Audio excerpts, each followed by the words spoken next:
Grabe yung ano ko, mata ko. Ay. Grabe. Another mini vlog. Grabe nga ang pukto ng mata ko dito. Grabe din naman kasi ang panaginip ko. Ay hindi ko talaga kinaya.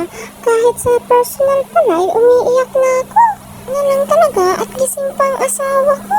Ko na nga lang ikukwento sa inyo kung ano ba talaga ang panaginipan ko. Pero masama talaga.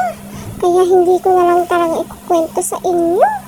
May nakita nga akong post at sobrang nakakalungkot. Ang anak niya 6 months old ay na-heat stroke.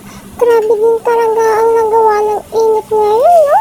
Hindi ko na nga masyadong tinapos yung video dahil lumuluha na ako.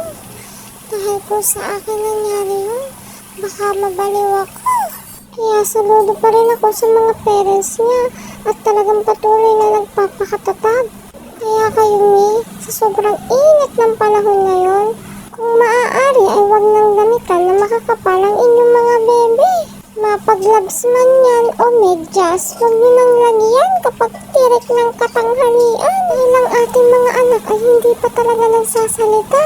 Kung tayo ang matanda ay init na init, ay syempre sila din ay initan. Sure, nagkakandabulan na ako. Anyway, highway mga mare. Pagkatapos ko magluto ay lumabas din kami ng aming bebe dahil sobrang init nga. Alas 7 pa nga lang yan ng umaga ay napakainit na sa loob ng aming bahay. Hindi pa nga kami makapagpakabit ng aircon dahil ang dami pang aayusin. Shoot mare, yung kisame namin talagang pag nag-aircon kami ay baliwala lang. Alas 7 na nga ito ng umaga pero wala pa rin ang haring araw. Kahit na pinapalibutan kami ng malaking bahay, ay wala talaga ako nakikitang sikat ng araw. Medyo kulimlim nga dito sa amin ang mga oras na ito. Bakit kasi ayaw pang umulan?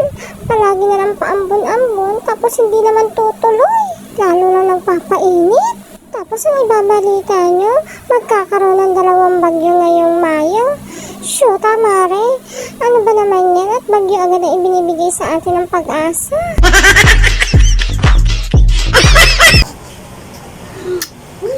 Sa love ko, baby. Hello, everyone. Hello, mga mi. Hello, mga ri.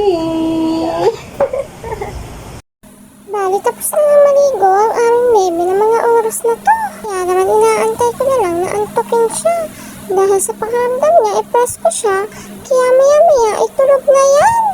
At kinagabihan nga, ay dito na ako nagluto sa labas. Dahil grabe nga ang singaw ng init kung sa loob ako magluluto. Nakakatuwa lang din naman talaga dahil kapag katapos kong magluto, ay nagising na ang aming bebe. Ay tingnan niyo naman kung paano maglambing ang aking bebe. Isusubsob niya ang kanyang mukha sa aking dibdib at iaangat niya rin pag hindi na siya makahinga. Anong trip yan, anak, ha? At talaga namang kayang-kaya niya na ang kanyang ulo. Ay, napakagaling naman talaga ng batang ito. Maikwento ko nga sa inyo, mga mari. Dun sa post ko na ang tibay na ng leeg at likod ng aking bebe, ay may nag-comment doon na mas inuuna ko pa daw ang pagbibidyo kaysa alalayan ko ang likod ng bebe namin. Shoot mare, alam ko naman ako mapapahamak ang anak ko ay hindi ako magbibidyo. Paano nyo makikita kung hindi ko bibidyohan, diba? Kaloka. Napakita ko lang naman sa inyo na kaya na ng anak ko. At nakakatuwa naman dahil for the trending na ang video na yun. At ibig sabihin nga lang yan ay marami na naman nakaka-relate sa akin ng mga mamshi. Pero hindi talaga mawawala ang mga basher kapag ka madaming viewers. Kaya habang tumatagal ay nasasanay na rin ako sa inyo. Total, kayo rin naman ang papadami ng viewers ko. Ay thank you sa inyo. O siya, medyo mahaba-haba na nga itong kwento ko dahil napatagal din naman talaga ang pang-mini vlog ko. Aminin